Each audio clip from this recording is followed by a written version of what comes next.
చేదంతా తొలగునే ఇకపైనే నిజముగా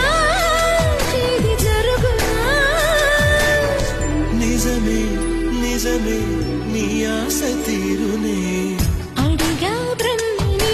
నిన్నని నా తోడుగా నిన్నటి నిదురలోని కలలలోనా అటులే కమ్మనువా కమ్మని తన మాటలే రుజువై నిన్ను నేను కలుపు